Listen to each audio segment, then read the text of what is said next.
তো কি অবস্থা ভাই বোনেরা,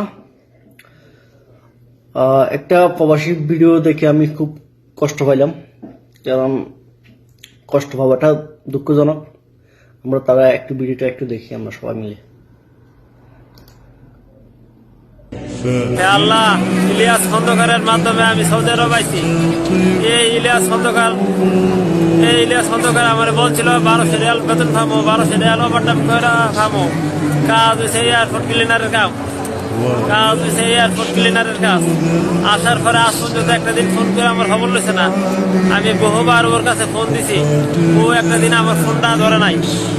আল্লাহ, পবিত্র কাবা শরীফে আইসা আল্লাহ আমি এই দোয়া করতেছি। আল্লাহ, ও যে টাকা দিয়েছি 5.5 লাখ টাকা, আল্লাহ আমার রক্তের গাম ধরানো টাকা দিয়েছি।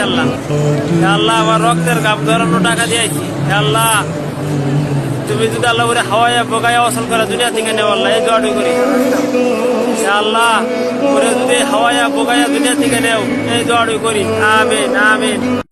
আসলে ভিডিওটা দেখে খুব মর্মাহত, অনেক কষ্ট লাগলো। কারণ এত টাকা দিয়ে আসলো, 5 লক্ষ টাকা, কিন্তু তারা টেক কেয়ার তারা কোনো রকমে করতেছে না। কি আর বলতাম, সৌদির অনেক দালাল বেড়ে গেছে। আপনি বলে এক কথা, আপনি নিয়ে আসে আরেক কথা।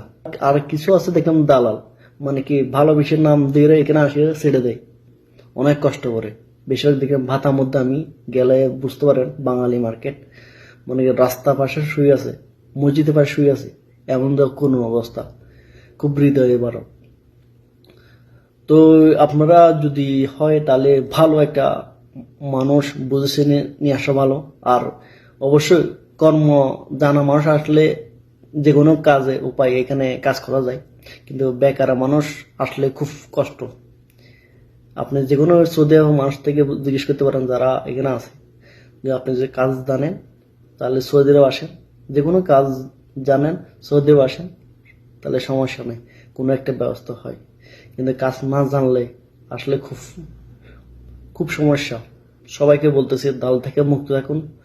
আর বেশি বেশি যে আসার ইচ্ছা আছে, অবশ্যই যে কোনো কাজ জেনে আসা খুব উত্তম। ওকে ভাই, আসসালামু আলাইকুম।